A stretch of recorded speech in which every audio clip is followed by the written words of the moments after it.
अस्सलामु अलैकुम वरहमतुल्लाहि वबरकातुहू। एक न्यू वीडियो के साथ आपके साथ हाजिर हुआ हूँ, सैयद जौहर हुसैन शाह। इस वीडियो में हम बात करेंगे इख्फा कायदे के बारे में।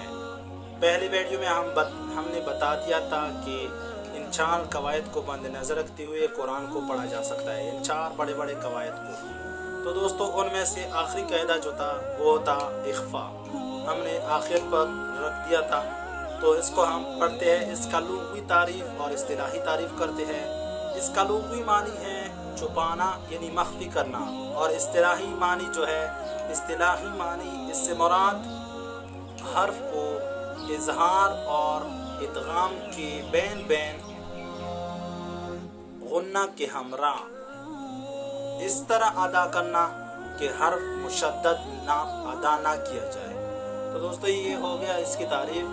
अब पढ़ते हैं इसको किस तरह से पढ़ना है और कौन कौन से हुरूफ है जो नून साकिन और तनवीन के बाद आ जाए तो उसको इख्फा करना है। दोस्तों, ये पिछली जो हमने कवायद ज़िक्र किए गए, इन कवायद के अलावा जो भी हुरूफ बच जाते हैं उन हुरूफ को हम इख्फा करेंगे। किस तरह? अब एक हुर्फ को हम इख्फा करेंगे, जैसे नून के बाद आप ज़रा सोचिए,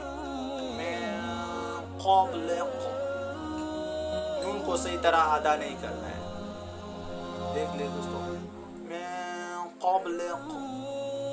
इस तरह अदा करना है। तो दोस्तों, मज़ीद अच्छी वीडियोस के लिए इस वीडियो को ज़्यादा से ज़्यादा शेयर कीजिए ताकि और लोग भी इससे फ़ायदा उठा सके। वस्सलामु